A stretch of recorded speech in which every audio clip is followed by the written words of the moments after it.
در کاخ فرهنگ ناحیه رشت دور منطقوی آزمون جمهوری فروغ دانایی کتاب است با اشتراک داوطلبان از ناحیه‌های توجک‌آباد، رشت، نورآباد، لخش و سنگوار آغاز گردید. آزمون مذکور میان ساکنان جمهوری محبوبیت مخصوص پیدا نموده، نظر به سال گذشته شماره اشتراکچیان به مراتب زیاد گردیده است. این از آن گواهی می‌دهد که ملت ما دارای رسم و فرهنگ بوی و قدیمه بوده و گذشته خود ارج می‌گذارند.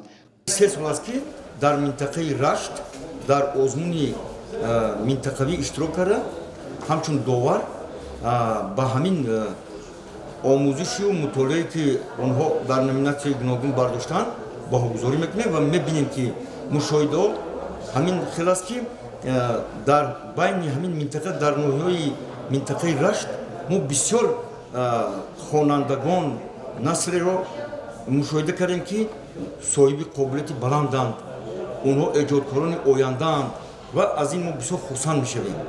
یعنی همین آزمون فروغ صوبی دانایی یک عامل شد، عامل تکان دهنده که در سمت دریافت و جستجو و دریافت چنین خوانندگانی صاحب قابلیت در رسم افتتاحی بسیار با تنطنه‌ای که امروز برگزار گردید نیز همین مسئله تاکید گردید و از تمام ناحیه‌های منطقه در اینجا اشتراک میکنند و ما باوری داریم که در این سبقت بهترین ها صاحب جایهای ارزنده میگردند، غالبیت به دست میارند و برای اشتراک در دور نهایی آزمون فروغ صوبی دانایی تیاری و آمادگی میبینند. منتداری خود را به پرزیدنت جمهوری تاجیکستان محترم امامعلی رحمان میرسانم که برای ما خردسالان و نورسان چنین آزمون‌ها را پیشبری کردند و من از خردسالی به شعرخوانی و کتابخوانی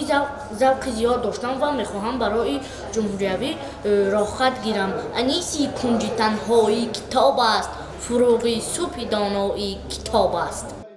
هیئت حکمان آزمون مهارت هر یک اشتراکچی را سنجیده به هنر استعداد آنها بهاگذاری نمودند. امروزها آزمون در ناحیه رشت بنهایت در یک سطح بلند گذاشته ایستاده است و سوالها از جانب اعضای حکمان نه آنقدر مشکل میباشند.